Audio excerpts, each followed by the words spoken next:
जब तक सूरज चांद रहेगा हिंदुस्तान जो है वो हमारा दुश्मन नाम रहेगा। आपकी कल्चरल प्रैक्टिसेस आपने नहीं छोड़ी, ठीक है ना। आप अरबियों की तरह लोगों का इस्तकबाल नहीं करते, आप हिंदुस्तानियों की तरह उनको स्वागत करते हो। क्यों? क्योंकि आपके खून में आज भी अतिथि देवो भव, यानी मेहमान भगवान के समान होता है। इसलिए वो बेचारे जेल में है ना, ये हंसने की बात है। आप सोचिए उनके परिवार पे क्या गुजर रही होगी। उसने अपने घर का पैसा बेचा होगा, अरे सॉरी, अपने घर की जमीन दादाद बेच करके पैसा लेकर के वो गया होगा कि मैं सऊदीया में आऊंगा, अपनी माँ के लिए साड़ियां बजाऊंगा। ये तो बता दें, खुदा का खौफ करके कुछ तो बताएं ना कि क्यों हम आपके रिवायती हरीफ। कब बने हम आपके रिवायती हरीफ? 1947 में बने, 1947 के पहले बन गए थे, जिन्ना साहब के समय में बन गए थे। मतलब कोई समय कुछ होगा ना उस काल चक्र का। अस्सलामुअलैकुम viewers, this is me your host Simra and you are watching my YouTube channel. और हमारे साथ इस वक्त आप सब जानते हैं बहुत ही famous personality doctor Abhishek Mishra ji ने ज्वाइन किया है। Thank you so much sir time निकालने के लिए। नमस्ते। नमस्ते, सलाम, आदाब, सत श्री अकाल, and good evening to all your viewers. Thank you, Nimra ji, for inviting me. It's an honor for me. Thank you so much Abhishek ji. और आज हम बात करने वाले हैं कि पाकिस्तान की क्रिकेट टीम भारत पहुंच चुकी है। और बहुत ऐसा पहले भारत में एक गाना आया था, स्वैग से करेंगे सबका स्वागत। तो वो आज मुझे सच होता हुआ दिखाई दे रहा है कि पाकिस्तान का बहुत जबरदस्त तरीके से स्वागत किया गया है, वेलकम किया गया। पाकिस्तानी बड़े खुश हैं और पाकिस्तानी ये चर्चा भी कर रहे हैं कि भाई इतना ग्रैंड वेलकम भारत में, हम तो बहुत खुश हो गए हैं। एक तो ये खबर रही और दूसरी खबर ये कि हमारी गल्फ कंट्रीज कह रही हैं कि पाकिस्तान अपने भिखारियों को बाहर भेजना बंद कर दो, हम तंग आ गए हैं। तो वहां पर अरेस्ट भी हो रहे हैं। क्या कहते हैं आप इन दोनों खबरों के बारे में अभिषेक जी? इस पूरे भारतीय उपमहाद्वीप में, इस पूरे के पूरे इंडियन सब कॉन्टिनेंट में, इस पूरे के पूरे बर्रे सगीर में हजारों साल से अतिथि देवो भवः का कल्चर देने का काम भारत ने किया। आज जो अफगानिस्तान भी अपनी आओ भगत के लिए जाना जाता है, पाकिस्तान भी अपनी आओ भगत के लिए जाना चाहता है और सब अपनी आओ भगत के लिए जाना चाहते हैं। ये आओ भगत जो है वो भारतीय कल्चरल जो हिस्सा है उसका पार्ट था, जहाँ पे हमारा ये मानना है अतिथि देवो भवः। चूंकि अफगानिस्तान कभी बुद्धिस्ट था, उसके पहले वो हिंदू था। आपकी कल्चरल प्रैक्टिसेस आपने नहीं छोड़ी, ठीक है ना। आप अरबियों की तरह लोगों का इस्तकबाल नहीं करते, आप हिंदुस्तानियों की तरह उनको स्वागत करते हो। क्यों? क्योंकि आपके खून में आज भी अतिथि देवो भव, यानी मेहमान भगवान के समान होता है। इसलिए जब आपके यहाँ भी कोई टूरिस्ट आता है तो आप उसको अच्छा ट्रीट करते हो। तो ये जो अफगानिस्तान में जो ये सारे कल्चर देखते हैं आप अफगानी, ये बेसिकली इंडियन कल्चर है, बृहद इंडियन का पार्ट था, आपको पता होगा ना। तो आज अगर हमने किया है पाकिस्तान में, चूंकि पाकिस्तान अब एक रियलिटी है, एक इंडिपेंडेंट कंट्री है, तो आपका स्वागत है। आप आइए, हम आपका बिल्कुल जिसे कहते हैं कि भारतीय परंपरा के अनुसार विधि विधान से आपका स्वागत करेंगे, सत्कार करेंगे। और ये आपको भरोसा दिलाते हैं कि किसी भी प्रकार की कमी आपकी सुरक्षा या आपकी आवभगत की नहीं की जाएगी। बट ये हम भी उम्मीद करते हैं कि आप भी जो दुबई और वहां करते हैं सऊदी अरेबिया में, वो नहीं करेंगे। अभिषेक जी, हम तो आ गए हैं आपकी कंट्री में, आप कब आ रहे हैं पाकिस्तान? क्योंकि पीसीबी ने जब आईसीसी को लेटर लिखा है, रिक्वेस्ट की है, तो हमारे प्लेयर्स को वीजास तो मिल गए हैं, वो भारत तो पहुंच गए हैं, लेकिन भारत के प्लेयर्स पाकिस्तान कभी आएंगे ऐसा सुनने को मिल सकता है? बिल्कुल मिल सकता है। आप पाकिस्तान को चेंज करिए, आ जाएंगे। पाकिस्तान के सिलेबस में से जो भारतीयों के लिए नफरत है, हिंदू नफरत है, उसको हटा दीजिए, हम आ जाएंगे। आपने तो हर एक बच्चे को नफरती बना दिया है हमारे खिलाफ में। आप ये कहना बंद कर दीजिए कि हिंदुस्तान हमारा रवायती हरीफ है, हम आ जाएंगे। क्यों है हिंदुस्तान आपका रवायती हरीफ? ये तो बता दें, खुदा का खौफ करके कुछ तो बताएं ना कि क्यों है हम आपके रिवायती हरीफ। कब बने हम आपके रिवायती हरीफ? 1947 में बने, 1947 के पहले बन गए थे, जिन्ना साहब के समय में बन गए थे। मतलब कोई समय कुछ होगा ना उस काल चक्र का। आप समझ रही हैं? जिस तरह से भारत में हमारे हर प्लेयर का नाम लेकर ऑल द बेस्ट बोला गया है, ऑल द बेस्ट चैंप्स बोला गया है, इवन पूरे बोर्ड्स में देखती थी लगाए गए हैं, ऊपर स्लोगन्स बनाए गए हैं बड़े प्यारे प्यारे से। तो आपको क्या लगता है एज अ इंडियन, अगर आपसे पूछा जाए कभी अगर भारत अलाउ करता है कि पाकिस्तान में भारतीय टीम आए, तो आपको क्या लगता है क्या उसी तरीके से आपका भी ग्रैंड वेलकम पाकिस्तान में किया जाएगा? मुझे लगता है कि भारत का जो पाकिस्तान का एक आम नागरिक है वो अच्छा नागरिक है, कोई बुराई नहीं है उसके में, वो भी इंडिया से प्यार करेगा, सिवाय इसको कि उसको इतनी नफरतें फैला फैला दी जा चुकी हैं अपनी अलग कंट्री को जस्टिफाई करने के लिए कि ये कंट्री का बनना सही था। आपने हर छोटी छोटी, जैसे हमारे यहाँ होता है ना कि एक कोई गाना है कि मुसलमान के अगेंस्ट में, जिसको 4,500 लोगों ने देखा, वो हमारे यहाँ फॉरवर्ड करते हैं, देखो मुसलमान के अगेंस्ट में हो रहा है। फिल्मों में पूरा भरा हुआ है कि हम अली मौला मौला अली गाना चल रहा है, अजय देवगन सल्यूट कर रहे हैं, मस्जिद सब चला, वो बेकार है। एक कोई 1,000 वीडियो का शो होगा वो भेज देंगे। तो भाई ऐसा, ये तो अब आपने, चूंकि आपकी नजरें वो नहीं ढूंढती हैं जो आप अच्छा हो रहा है, आपकी नजरें वो ढूंढती है जो बुरा हो रहा है, उसको पकड़ो और हाईलाइट करो। सो अब इस मानसिकता के साथ आपने अपने लोगों को बनाया है, क्यों? क्योंकि पाकिस्तान को जस्टिफाई करना है। जब तक सूरज चांद रहेगा, हिंदुस्तान जो है वो हमारा दुश्मन नाम रहेगा। आप समझ रहे हैं?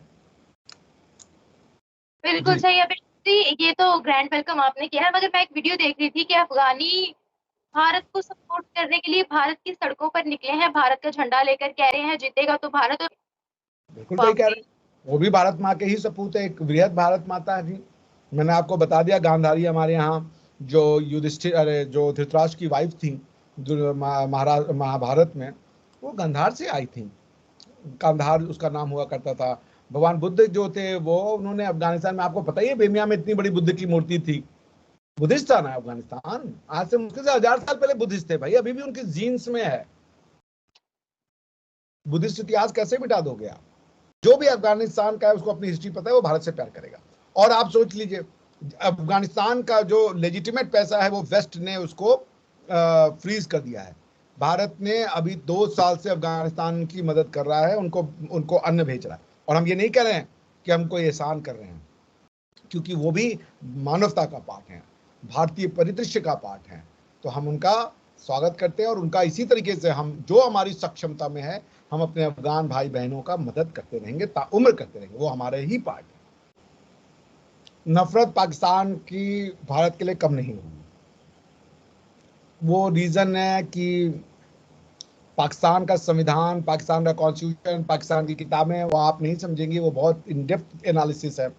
आपको कुछ एक प्रोसीजर के थ्रू गुजरना होगा कुछ, क्योंकि आपके यहाँ के जो लोग हैं, जो इंटेलेक्चुअल्स हैं, वो एक स्टेटमेंट निकालेंगे, देखिए वहाँ पे मॉब लिंचिंग हो गई, उसकी कोई हिस्ट्री नहीं, कोई फैक्ट नहीं, कुछ नहीं, बस मॉब लिंचिंग हो गई, क्योंकि समहाउ जो विक्टिम था वो मुसलमान था। तो प्रिंसिपल ये कि भारत में कुछ भी हो उसमें मुसलमान वो नहीं हो सकता, विक्टिम नहीं हो सकता, और अगर वो विक्टिम है तो गलती वो हिंदुत्व फोर्सेस की है, वो मॉब लिंचिंग हो रही है, इस टाइप की मानसिकता है। तो उसको हम नहीं एक्सप्लेन कर सकते, उसको मैं बार बार कई जगह एक्सप्लेन किया, आपकी जगह भी कर दूं। जैसे जस्टिन ट्रूडो साहब ने कहा, हरदीप सिंह जो था वो एक कनेडियन सिटीजन था, सिटीजनशिप की हत्या हुई। अब लोगों के दिल में क्या चला, अरे भाई सिटीजन सच्चा आदमी मार दिया। यही काम ये लोग कर रहे हैं, यही काम ये कर रहे हैं। हरदीप सिंह निज्जर ने हिंदुस्तान में लोगों को मरवाया, वो नहीं बता रहे, कह रहे कनेडियन सिटीजन है वो। सबसे बड़ी बात हमारे मैं मीडिया पर देख रही थी, मेन स्ट्रीम मीडिया की बात कर रही हूँ, कल की खबर है, ये हेडलाइन चलाई जा रही थी कि मोदी ने कनाडा से माफी मांग ली।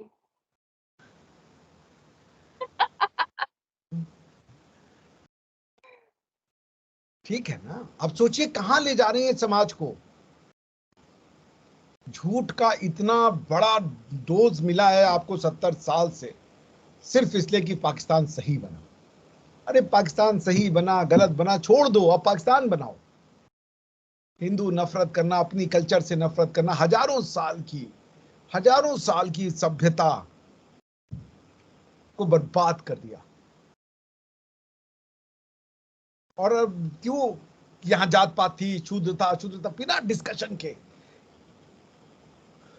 क्या बोले अब हम आपको, इतनी नफरत भर दी है निम्रा जी, इतनी नफरत भर दी है जिसका एक आप तो मतलब you are one of those exception one ना, जिनको खुद से बातें समझ में आ रही हैं।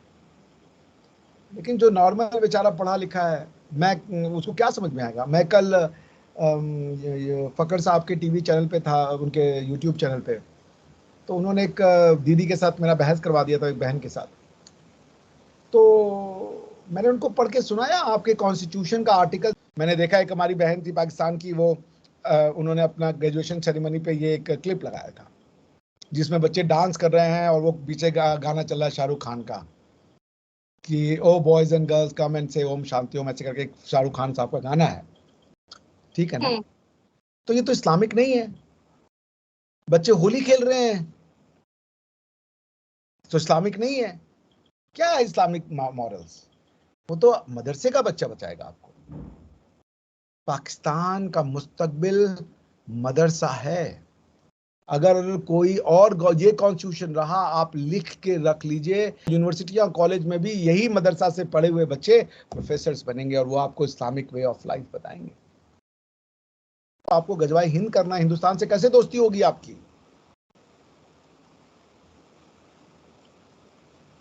नहीं हो सकती ना।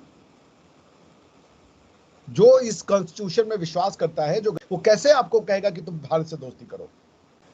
मैं बस वही कहूंगा कि मुस्तकबिल आपका बहुत डार्क है, अनलेस अनटिल की कोई रिवॉल्यूशन हो जाए। सबसे पहली बात, मैं पाकिस्तान के जो आप जैसे यंग यूट्यूबर्स हैं उनके साथ इसलिए इन्वॉल्व होता हूँ क्योंकि मेरा दिल से ये इच्छा है कि जो फिलोसॉफिकल मिसअंडरस्टैंडिंग है हमारे आपके कंट्रीज में, उसको दूर किया जा सके। क्योंकि जब तक हम फिलोसॉफिकल और फाउंडेशनल मिसअंडरस्टैंडिंग को दूर नहीं करेंगे, तब तक भारत और पाकिस्तान के रिश्ते अच्छे नहीं बन सकते। और पाकिस्तान, हालांकि हम कह सकते हैं कि भाड़ में जाए, हमसे क्या मतलब है, मगर that is not the case. क्योंकि मुझे लगता है कि अगर समझाई जाए बात तो समझेंगे लोग, ठीक है ना। सबसे पहली बात तो मेरे ये समझने से कासिर हूं कि कोई भिखारी है तो वो बाहर जा कैसे रहा है, मेरी तो यही समझ में नहीं आ रहा। भाई टिकट ही बहुत महंगा मिलता है, तो या तो ये वो लोग हैं जो बाहर जा रहे हैं, उनको नौकरियां, बिकॉज की अगर आप धोखा दे सकती हैं, मगर एक भिखारी है जिसके पास लाहौर में पैसा नहीं है, वो कहां से चला जाएगा? ये वो लोग हैं जो वहां जा करके पैसे कमाने के लिए भीख मांग रहे हैं। यही एक वो है, क्योंकि भाई उसके पास कहां से वीजा का पैसा आ रहा है, कहां से उसके पास एरोप्लेन में बैठने का पैसा आ रहा है? पैदल तो जाके नहीं मांग सकता ना वो। तो ये समझना चाहिए उन लोगों को जो जो एक उम्मा की रट लगाते हैं कि आपके लोगों को वहां नौकरी नहीं मिल रही तभी तो पैसा भीख मांग रहे हैं ना। क्योंकि अगर उनको इज्जत की नौकरी मिल गई होती इस्लामिक ममालिक में तो भीख तो नहीं मांगते वो। मगर चूंकि वो अपने घर बार का पैसा बेच करके और बाहर चले जाते हैं, और फिर भी उनको, चूंकि आप तो जो सो कॉल्ड 57 इस्लामिक मुल्क, इसके अलावा कोई दुनिया नहीं है आपकी। ये उन लोगों के लिए है ये सबक कि अगर ऐसा होता, अगर वो इस्लामिक ब्रादर होते तो उनको भीख क्यों मांगनी पड़ती, और अगर वो भीख मांग रहे होते तो जेल में क्यों होते?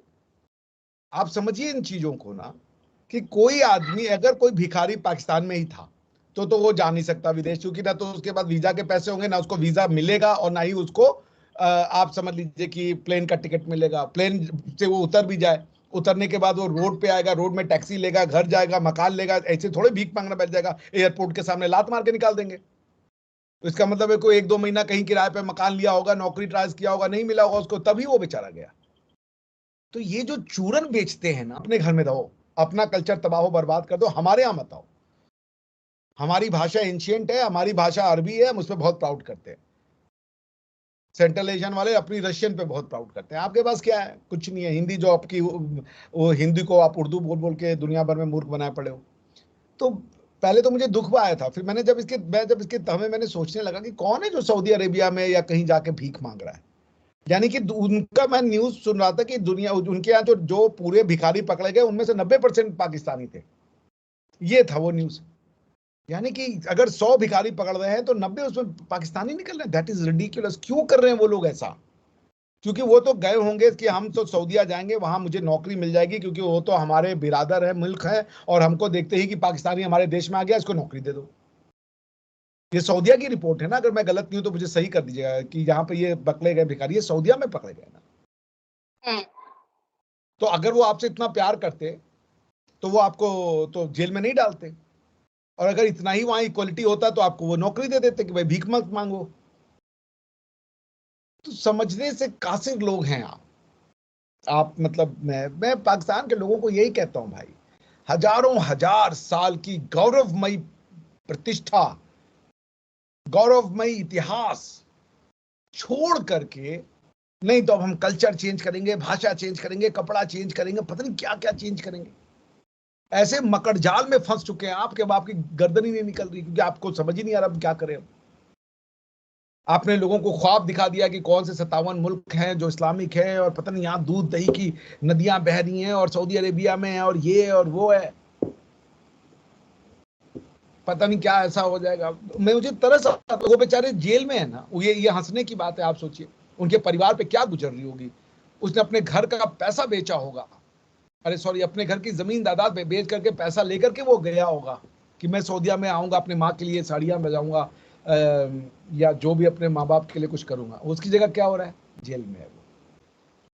अभिषेक जी, मगर यहाँ से जाते तो पढ़े लिखे नौजवान है बाहर, फिर उनको डिपोर्ट क्यों किया जाता है? फिर उनके लिए ऐसी ऐसी खबरें की सुनने को मिलती हैं कि ये लड़कियां हरास कर रहे हैं। इवन अभी रिसेंटली दुबई की पुलिस ने पाकिस्तानियों को वार्न किया है कि हरासमेंट में तुम लोग नंबर 1, एक्सीडेंट्स में तुम लोग नंबर 1, चोरी चकारी में तुम लोग नंबर 1, तो तुम लोग का खून बड़ा गर्म है, इस पर थोड़ा कंट्रोल करो। तो ऐसा क्यों? हम लोग जाते तो बाहर मेहनत करने हैं, लेकिन वहां जाकर कुछ अलग ही रंग दिख रहा होता है। उसका ये है कि आपको लगता है कुछ नहीं करना, हमें ना अपने देश में लॉ का पालन करना है, ना हमें किसी लॉ से कोई मतलब नहीं, किसी भी लॉ को हम नहीं मानेंगे। वो है उसमें जा रहे हैं। अब जैसे जैसे नेशन स्टेट तो स्टैब्लिश हो चुका है, दुनिया पहले भी नेशन स्टेट की थी। कॉलोनियलिज्म, चाहे वो इंपीरियल हो चाहे वो रिलीजियस हो, वो मुश्किल से 300-400 साल या बहुत 600-700 साल का इतिहास रहा। दुनिया ने इधर उधर जाके एम्पायर बनाया, सब एम्पायर खत्म हो गए। अरबों को गुलाम बनाया गया, तुर्कों ने, अरब आजाद, तुर्कों को आजाद, तुर्कों को गुलाम बनाया रशियंस ने, तुर्क आजाद, तुर्कों ने आकर के हिंदुस्तान में लोगों को गुलाम बनाया, हिंदुस्तान आजाद। कोई कहीं नहीं है, सब अपने अपने घर में रहते हैं। आप आज भी गुलाम हो। अभिषेक जी, अगर इसी तरीके से हमारी गल्फ कंट्रीज ने भी मना कर दिया कि पाकिस्तानी यहाँ पर ना आए, तो पाकिस्तान के रेमिटेंसेस का क्या बनने वाला है?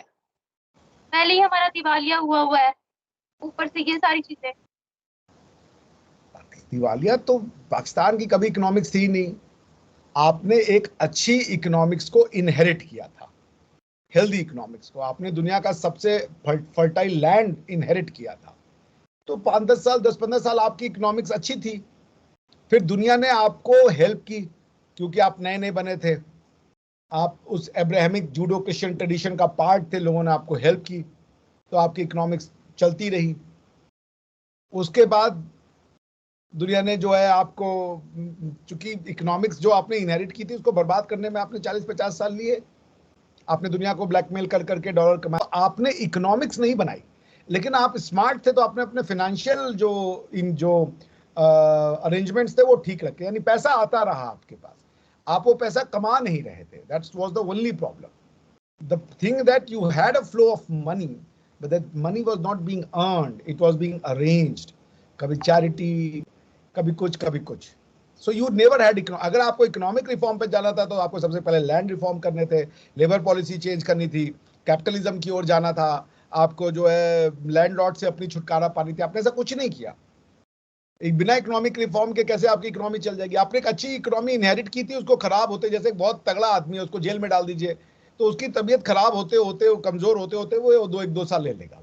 वही हुआ आपके साथ। आपने 40-50 साल में एक अच्छी खासी इकोनॉमी को सत्यानाश कर दिया, क्योंकि गवर्नेंस आपके बस का नहीं है। बहुत बहुत शुक्रिया आपका। और आपकी बातें मैं जरूर पाकिस्तानी पब्लिक को बाहर जाकर सुनवाऊंगी भी और उनके रिएक्शन भी लूंगी। तो thank you so much Abhishek जी कि आपने टॉपिक को इतने अच्छे से एक्सप्लेन किया, हमारे व्यूअर्स के लिए टाइम निकाला। और यहीं पर इस पॉडकास्ट को एंड करती हूँ। फिर मिलेंगे एक नए वीडियो के साथ, तब तक के लिए खुदा हाफिज। Thank you so much. Thank you.